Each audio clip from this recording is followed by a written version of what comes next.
Sumatera Utara diduga menganiaya seorang pramugari.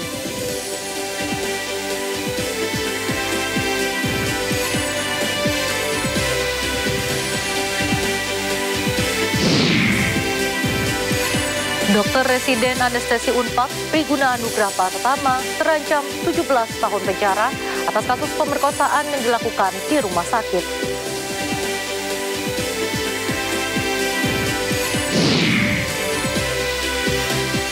Presiden Prabowo Subianto menyelesaikan lawatannya dari 5 negara di kawasan Timur Tengah dan Turki.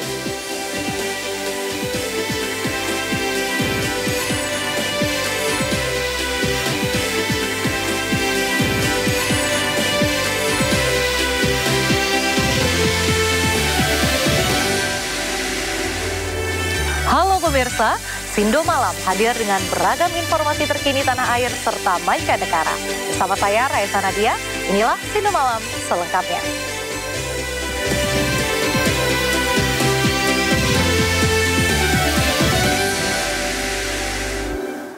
Pemirsa, seorang anggota DPRD Sumatera Utara diduga menganiaya seorang pramugari Wings Air dalam penerbangan menuju Bandara Kuala Namu, Sumatera Utara. Menanggapi viralnya video, anggota DPRD Sumatera Utara membantah telah menganiaya pramugari.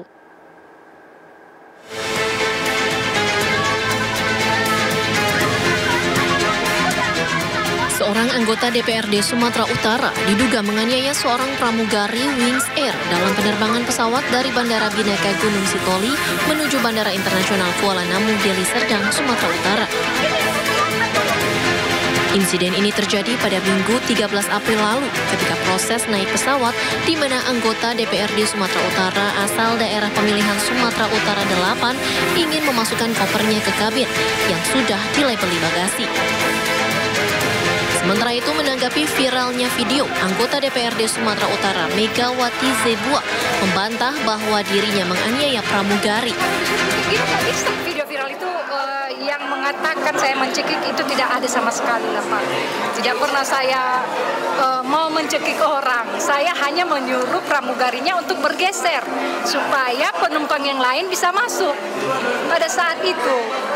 Jadi inilah ya media sosial juga. Dan saat itu saya hanya karena mau membantu seorang bapak tua yang tidak ingin bagasinya, barangnya, tasnya dibagasikan karena dia akan transit ke Padang. Di dalam soal menunggu barang di tempat menunggu bagasi kan 1 jam itu kan, bisa lah dia nggak ke dapatan pesawat, nyampe ke pesawat tadi dia akan hangus lah tiketnya ya. Makanya saya sangat membantu, saya minta tolong sama pramugarinya, tapi pramugarinya bertahan sekali dengan mengatakan itu sudah dilabel dan tidak bisa diletakkan di kabin. Megawati juga mengaku sudah berkomunikasi dengan pihak Wings Air dan sudah saling memaafkan atas insiden tersebut. Ia berharap peristiwa ini bisa menjadi pelajaran baik kepada penumpang maupun pramugari untuk bisa saling memahami. Dari Medan, Sumatera Utara, Said Ilham, iNews melaporkan. Sidang restitusi terkait kasus meninggalnya seorang remaja akibat dicekoki narkoba oleh anak bos Prodia digelar di Pengadilan Jakarta Selatan. Ayah dari korban hadir sebagai saksi dalam kasus yang menewaskan anaknya.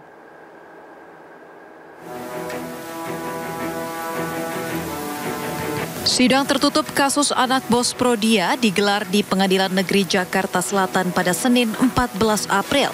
Dalam agenda sidang kali ini, Radiman, ayah korban, hadir sebagai saksi. Kuasa hukum keluarga korban Tony RM mengatakan dalam sidang perkara ayah korban dibantu oleh LPSK guna menyampaikan tuntutan keluarga terhadap anak bos Prodia, Arif Nugroho dan Muhammad Bayu, yaitu berupa restitusi atau uang ganti rugi kepada majelis hakim dengan besar nominal sebesar 1 miliar rupiah. Mengajukan restitusi melalui LPSK itu tidak besar, hanya 1 miliar untuk biaya hidup dan biaya pendidikan anaknya korban ya, sampai dewasa. Ya, jadi cuma 1 miliar. Udah punya anak, ya, jadi anak di luar kawin ya. Memang belum menikah secara resmi, ya, nikah siri, jadi nikah tidak tercatat. Nah, angkanya itu 1 miliar untuk kehidupan biaya anak sampai dewasa. Dan secara resmi itu nanti disampaikan oleh jaksa penuntut umum dari LPSK. Dalam sidang ini, ayah korban hanya memberi pengantar dan penjelasan kepada majelis hakim agar nantinya tuntutan yang disampaikan jaksa penuntut umum atau JPU dapat dikabulkan.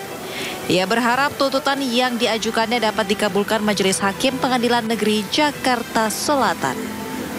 Dari Jakarta, dan Helmi Sajangbati, iNews melaporkan. Pelecehan seksual yang diduga dilakukan seorang dokter kandungan terhadap pasiennya di Garut, Jawa Barat viral di media sosial. Namun pihak Dinas Kesehatan Garut masih menyelidiki apakah video tersebut video baru atau sudah lama.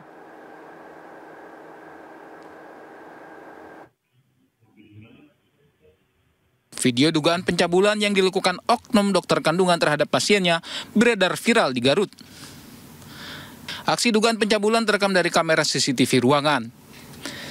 Dinas Kesehatan Garut tengah selidiki apakah video yang viral adalah kasus baru atau lama. Karena tahun lalu seorang dokter bernama Dr. Syafril yang berdinas di rumah sakit pemerintah dilaporkan terkait kasus pencabulan. Namun sejak 2024 akhir, kontraknya telah dihentikan dan tidak lagi bekerja di pemerintah. Kasus yang memang sudah lama sebetulnya ya, di tahun 2024. Tapi memang untuk pastinya nanti saya mungkin akan klarifikasi lagi dan cek lagi ya ke dokumen-dokumen yang waktu itu masuk ke Dinas Kesehatan. Bu, kalau korban dulu sempat lapor nggak, Bu? Nantilah saya lihat lagi ya itu teh. Sempat lapor, beliaunya aktif lapor atau kitanya yang dapat laporan terus manggil gitu ya. Nah, itu yang mungkin yang harus saya pastikan lagi ya. Karena itu kasus sebetulnya sudah rada cukup lama ya. Ya maksudnya itu di 2024 gitu. Nah, terkait prosesnya itu waktu itu nanti saya harus memastikan dulu dari dokumennya. Ya. Jadi baru viral hari ini ya, Bu? Baru viralnya hari ini? Memang itu untuk memastikan memang betul di Garut itu ya? Nah, ini juga nanti saya pastikan dulu ya, pastikan dulu. Pihak Dinkes menyatakan terus menyelidiki video yang viral adalah kasus baru atau lama. Sementara lokasi kejadian, Dinkes menyatakan tidak terjadi di rumah sakit pemerintah. Dari Garut, Jawa Barat, Iis Solihin, iNews melaporkan. Pihak klinik tempat praktik oknum dokter kandungan cabul angkat bicara. Oknum dokter kandungan tersebut berpraktik selama 2 tahun dan saat ini keberadaannya tidak diketahui. Berprakteknya di sini, Bu? Sekitar 2 tahun. Oh, 2 tahun. Sejak tahun berapa, Bu? 2023. Sampai sekarang, tapi sebenarnya kalau dari BIN sudah tidak praktek lagi di sini. Itu sempat ada keluhan pasien yang disampaikan langsung ke pihak polisi? Ya, sempat ada keluhan. Kemudian saya juga sudah koordinasi dengan pihak kepolisian. Untuk selanjutnya kami serahkan kepada kepolisian. Bu, merasa dirugikan nggak, Bu, dengan adanya viral ini? Jujur sangat sekali merasa dirugikan, apalagi bukan hanya kepada klinik saja sebagai pribadi, tapi kepada seluruh dokter-dokter juga di Indonesia, karena dengan adanya satu oknum ini, jadi mencoreng seolah-olah semua dokter itu sepertinya sama, gitu, seperti itu. Langkah-langkah yang dilakukan oleh pihak klinik sendiri seperti apa? Ada tuntutan nggak ke dokter ini, ke oknum ini? Karena sudah merugikan. Kami selanjutnya serahkan kepada pihak kepolisian. Bukan, maksudnya dari manajemen klinik ada tuntutan nggak misalkan ke oknum ini? Atau secara otomatis dipecat mungkin dokternya? Kalau dokternya memang sudah tidak praktek di sini lagi. Kalau untuk lanjutnya apa ada tuntutan atau sebagainya, kami akan koordinasikan juga dengan pihak hukum. Oke. Kalau dokternya nggak bekerja di sini, udah tidak bekerja, karena memang ada kasus itu, atau memang mengundurkan diri atau seperti apa? Sudah mengundurkan diri sih dari awal. Dari 3 hari ke belakang berarti? Dari sebelumnya, dari bulan tahun ini sudah mulai tidak ini sih praktek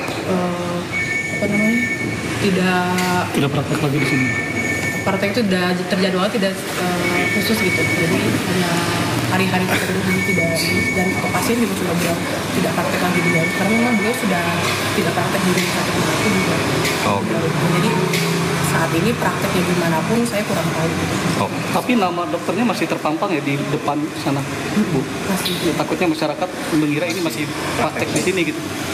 Itu mungkin nanti kita akan coba dicabut, takutnya masyarakat juga takutnya ada jadi anggapan negatif, kita masih menerima itu tersebut. Polisi mendatangi klinik tempat oknum dokter kandungan cabul melecehkan pasiennya. Tim khusus dari Polres Garut dan juga Polda Jawa Barat dibentuk untuk mengungkap kasus ini.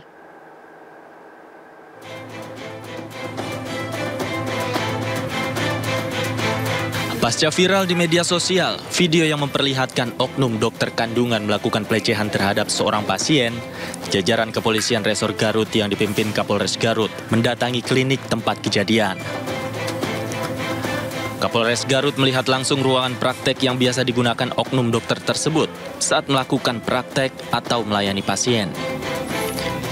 Meski demikian, sudah 3 hari ini, dokter tersebut tidak lagi bekerja di klinik yang berlokasi di kawasan Kota Garut. Polres Garut mengatakan, kejadian tersebut terjadi pada tahun lalu dan saat ini pihaknya bersama Polda Jawa Barat telah membentuk tim khusus untuk mendalami kasus ini. Inisial dokter MF itu diduga melakukan perbuatan pelecehan seksual terhadap pasiennya. Namun ini masih kita dalami. Polres Garut beserta Polda Jabar itu telah membentuk tim khusus untuk melakukan penyelidikan. Kemudian apabila nanti memang dugaan itu benar, kita masih mengumpulkan alat bukti, kita akan proses, tangani secara tuntas dan tindak tegas. Data sementara tadi yang kita peroleh itu terjadi di 20 Juni 2024, jadi sekitar 10 bulan yang lalu. Kami masih dalami ini korbannya karena memang korban sampai saat ini belum laporan, tapi Polres Garut dan Polda Jabar langsung membentuk tim khusus mendalami dan memproses penyelidikan. Meski saat ini belum ada korban yang melapor, namun Polres Garut membuka posko pengaduan untuk melayani aduan masyarakat perihal kasus ini. Dari Garut, Jawa Barat, Iis Solihin, iNews melaporkan. Sementara itu, Gubernur Jawa Barat Deddy Mulyadi angkat bicara dan meminta dokter tersebut diberhentikan dan dicabut izinnya agar memberikan efek jera. Deddy juga meminta agar proses hukum diterapkan kepada pelaku agar tidak ada lagi korban. Ini saja kalau dokter lecehan pasien di Garut kan dokter ada komite etiknya. Ya berhentikan saja, cabut izin dokternya. Kenapa harus susah? Ya cabut aja izin praktek dokternya. Dan bila perlu perguruan tingginya yang meluluskan dokter itu mencabut gelar dokter. Karena dokter itu profesi yang ketika dilantik itu diambil sumpah profesi, kan beda dokter. Nah ini yang harus dilakukan. Jadi hari ini harus ada tindakan-tindakan tegas, tidak lama, tidak bertele-tele. Pemirsa, dokter residen anestesi Unpad Priguna Anugrah Pratama terancam 17 tahun penjara atas kasus pemerkosaan yang dilakukan di rumah sakit. 3 wanita menjadi korban pemerkosaan, 2 diantaranya pasien dan 1 anak pasien.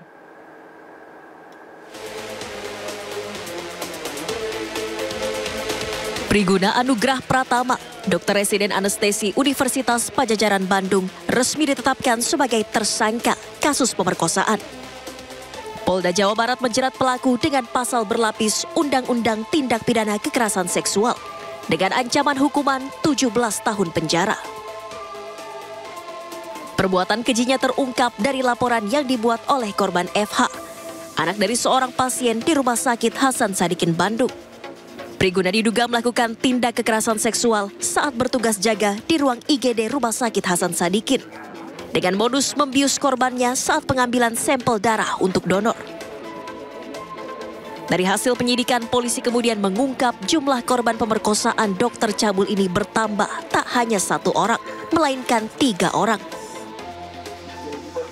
Selain anak pasien, pelaku juga diduga mencabuli 2 pasien Rumah Sakit Hasan Sadikin dengan modus yang sama.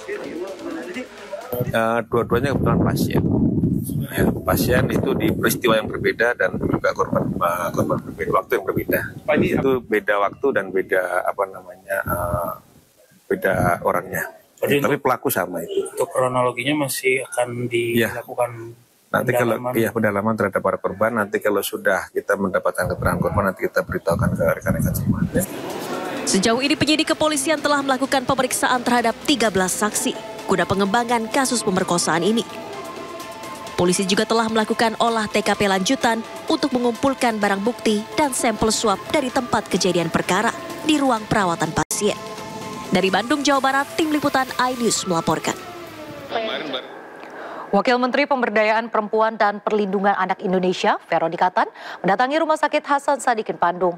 Veronika menilai korban pemerkosaan dokter PPDS harus diberi pendampingan trauma psikologis.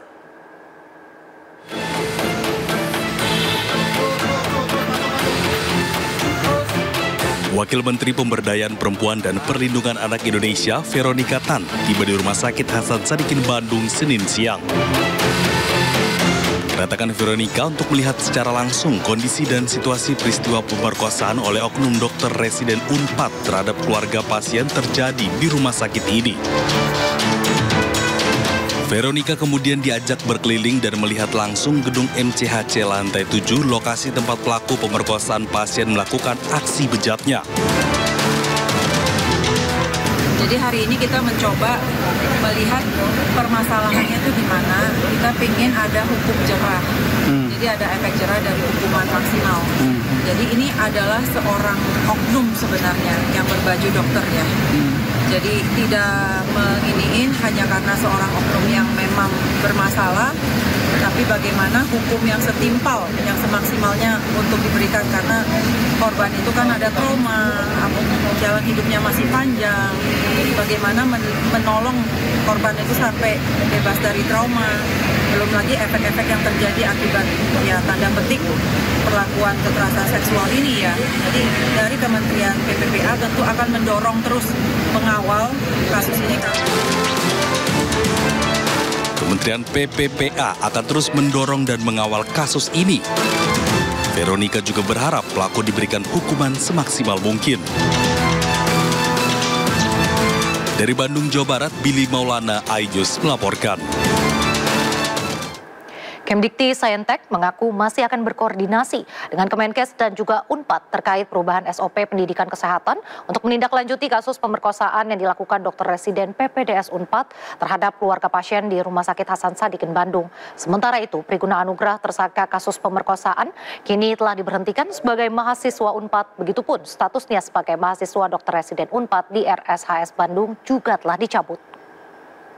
Kita dengan Kementerian Kesehatan ya, kita kan sesama mitra, tentu kita bekerja sama. Saya sudah berkomunikasi juga dengan Pak Rektor Unpad, dengan Pak Menkes.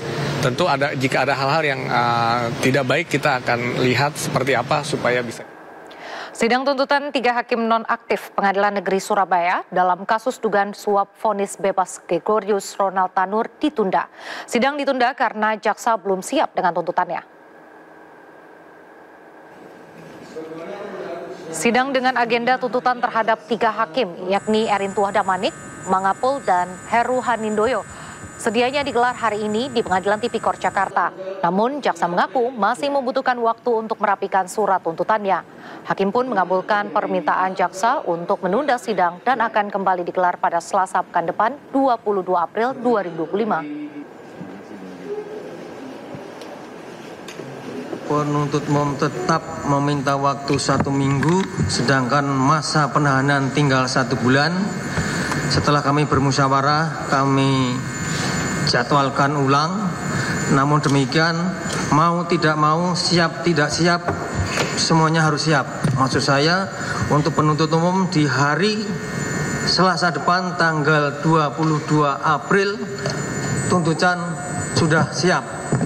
Kemudian, untuk kesempatan penasihat hukum, kami beri waktu juga 1 minggu untuk pledoi siap tidak siap di hari Selasa tanggal 29. Dari kami tim penasihat hukum Bapak Erintua dan juga Bapak Mangapul sebenarnya sudah siap, sangat siap dengan pembacaan surat tuntutan yang akan dibacakan oleh penuntut umum. Namun tadi seperti sebagaimana kita lihat bersama, penuntut umum masih belum siap.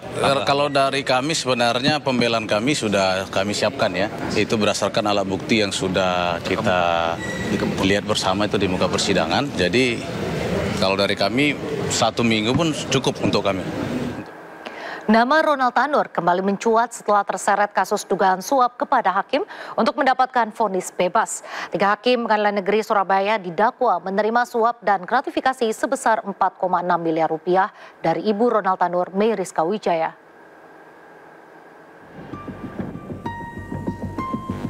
Pasca vonis bebas Ronald Tanur, 3 hakim Pengadilan Negeri Surabaya duduk di kursi terdakwa. Mereka adalah Erintua Damanik yang merupakan hakim ketua, sementara Mangapul dan Heru Hanindyo merupakan anggota majelis. Ketiganya didakwa sebagai penerima suap dan gratifikasi dalam vonis bebas Ronald Tanur dengan nilai 1 miliar rupiah dan 308.000 dolar Singapura dengan total sekitar 4,67 miliar rupiah.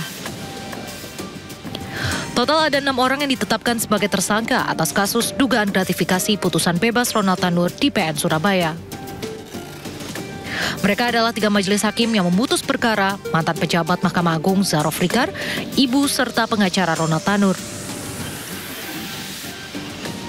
Dari penangkapan makelar kasus sekaligus mantan pejabat Mahkamah Agung Zaro Frikar, diduga ada pemufakatan jahat untuk menyuap majelis hakim kasasi perkara Ronald sebesar 5 miliar rupiah agar putusannya menguatkan vonis bebas majelis hakim PN Surabaya.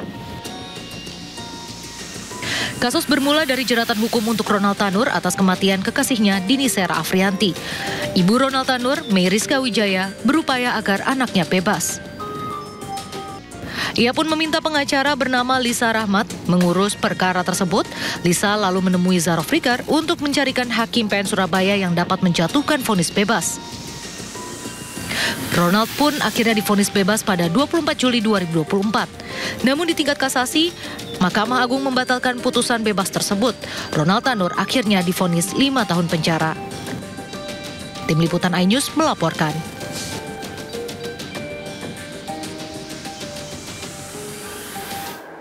4 hakim, 2 pengacara, dan 1 panitera telah ditahan Kejaksaan Agung terkait perkara suap vonis lepas ekspor minyak sawit mentah di Pengadilan Negeri Jakarta Pusat.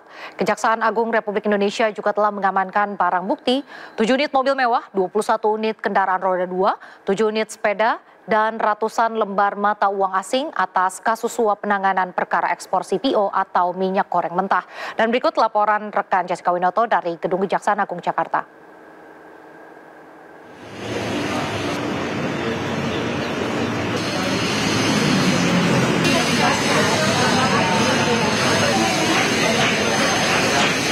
Ya baik pemirsa, Kejaksaan Agung Republik Indonesia telah menetapkan 7 orang tersangka atas perkara penanganan kasus ekspor CPO atau minyak goreng mentah.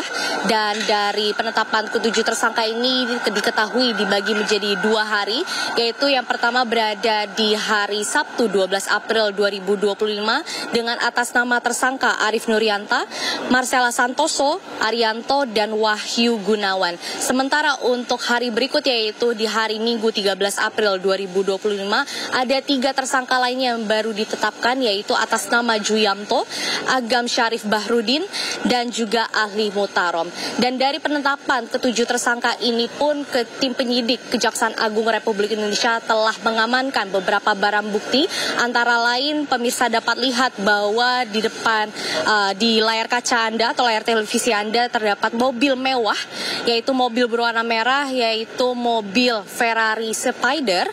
Lalu sementara di belakangnya pun ada juga mobil Nissan GT-R dengan warna abu-abu. Tentu dari kedua mobil ini memiliki nilai atau harga yang cukup tinggi, yaitu berada di kisaran di miliaran rupiah. Sementara di belakang dari Nissan GT-R pun ada mobil Land Rover. Dan diketahui bahwa total mobil mewah yang diamankan yang diparkirkan di halaman Kejaksaan Agung Republik Indonesia ini ada 7 unit mobil mewah.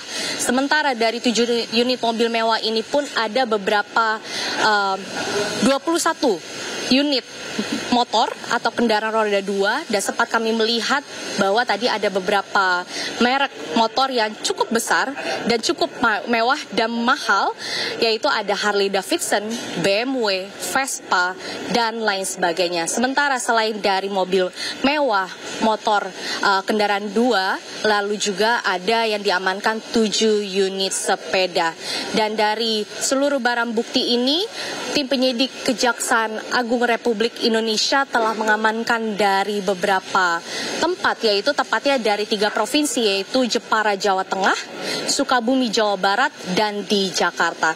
Dan atas terkuaknya kasus suap kepada beberapa hakim, tentu ini menjadi tanda bahwa kasus jual beli vonis atau putusan masih sering terjadi di Indonesia. Dan informasinya bahwa para tersangka ini telah ditahan di Rutan Salemba, cabang Kejagung. Dari Jakarta, Jessica Winoto, Muhammad Damar, iNews melaporkan.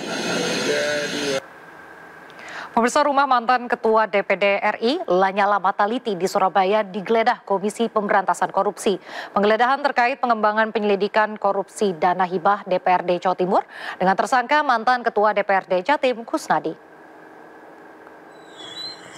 Seperti inilah kondisi rumah mantan Ketua DPD RI Lanyala Mataliti di kawasan Jalan Wisma Permai, Kecamatan Mulyorejo, Surabaya, Jawa Timur.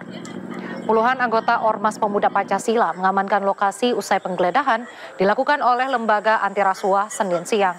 KPK diduga menggeledah kediaman Lanyala terkait kasus pengembangan penyelidikan korupsi dana hibah DPRD Jatim dengan tersangka mantan Ketua DPRD Jatim Kusnadi. Penggeledahan berlangsung selama 2 jam sekitar pukul 10 pagi hingga pukul 12 siang.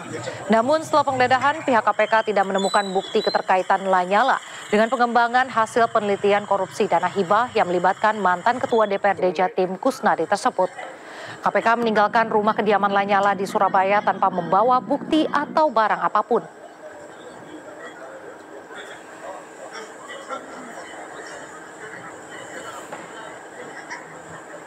Memang benar ada penggeledahan dari KPK yang berkaitan dengan kasus dana hibahnya Pak Kusnadi. Nah, setelah dilakukan penggeledahan baik di rumah LL 39 dan di rumah yang belakang, tidak ditemukan sama sekali barang-barang yang berkaitan dengan kasus yang berkaitan dengan Pak Kusnadi, tidak ditemukan dan tidak ada. Langkah selanjutnya dari pihak perwakilan dari Pak Lanyala sendiri seperti apa dengan langkah ini? Ya, kita pada prinsipnya adalah orang yang taat dan patuh pada hukum. Kooperatif, kalau KPK datang ya dengan surat tugasnya juga sudah ditunjukkan, ya sudah biarkan KPK menjalankan tugas. Kita tidak melarang. Oke. Tadi 2 rumah berarti yang digeledah, Pak? Ada 2 rumah yang diperiksa. Yang dibawa ke KPK apa, Pak? Tidak ada. Ada berita acaranya, 2 berita acara rumah LL39 dan berita acara rumah yang di belakangnya, semuanya sudah ada, menyatakan tidak ada barang ataupun rumah yang berkaitan dengan kasusnya Pak Kusnadi. Tidak ada. Berapa lama Pak tadi kegiatan di dalam? Kurang lebih 2 jam. Berapa personel Pak dari pihak KPK? Kurang lebih antara 7 sampai 15 kalau ada salah. Mas Sambo izin, ini kan penggeledahan terkait kasus Pak Kusnadi. Ada hubungan apa Pak? Pak Kusnadi sama Lanyala? Tidak ada hubungan apa. Presiden Prabowo Subianto bertemu Wakil Pertama Perdana Menteri Federasi Rusia Denis Manturov membahas agenda strategis untuk penguatan bilateral kedua negara. Informasi selengkapnya usai jeda, tetap di Sindo Malam.